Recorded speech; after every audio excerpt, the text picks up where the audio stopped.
Sa number 2, mga nagapuyo sa mga flood-prone areas ang nagahanda na para sa bagyo. May mga nagpatukar sa worship song samtang ginahimo ang preparasyon. May report si Romeo Subaldo.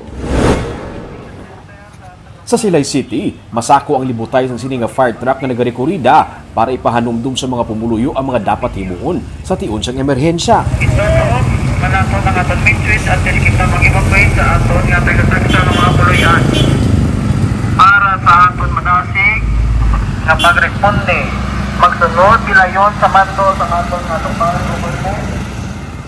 Sa Bacolod City naman, ginpapanaog na ang mga higanti nga billboard sa Belacson Street antes pa man mag-igo ang bagyo karon sa gabi.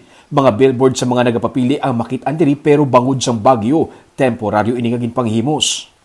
Sa Talisay City, ang nagapuyo sa kilid sang suba sa Barangay Zone 8 ang masako na sa ilang mga preparasyon.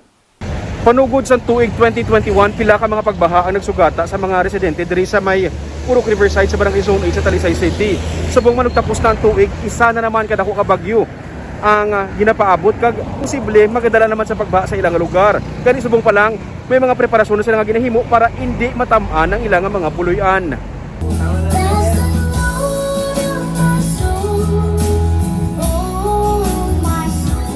Si Ricky Militon nagapamati sang worship song samtang nagapamanday sang iya nga balay. Ginpang isla niya sang mga kawayan ang parte sang iya nga balay nga naguba sa nagligad nga pagbaha. Basta gani magbunok ang ulan, nagalapot pa sa ilang second floor ang baha kay nagaawas ang tubig sa suba. Para malikawan nga maanod sa baha ang idalom nga parte sang iya balay, iya inigit pang kaayo. Mas nagakadapat kuno pamatian sa sininga paniyempo ang ininga klase sa mga kanta. Praise song ginawa patukarin nga ni Perme. Oo, maginiya oo. Mas mapagini nga panahon kinahanglan ta pagid. Maginiya adlaw-adlaw gyud pa sa hindi man suwawon na mo niya.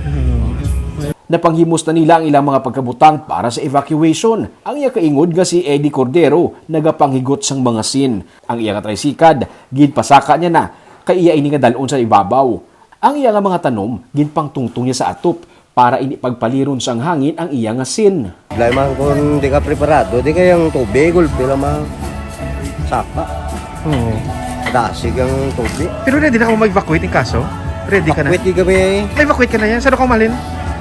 Karon sa gabi. Naputos na ang ilang mga gamit para sa ilang pag-evacuate karon sa gabi.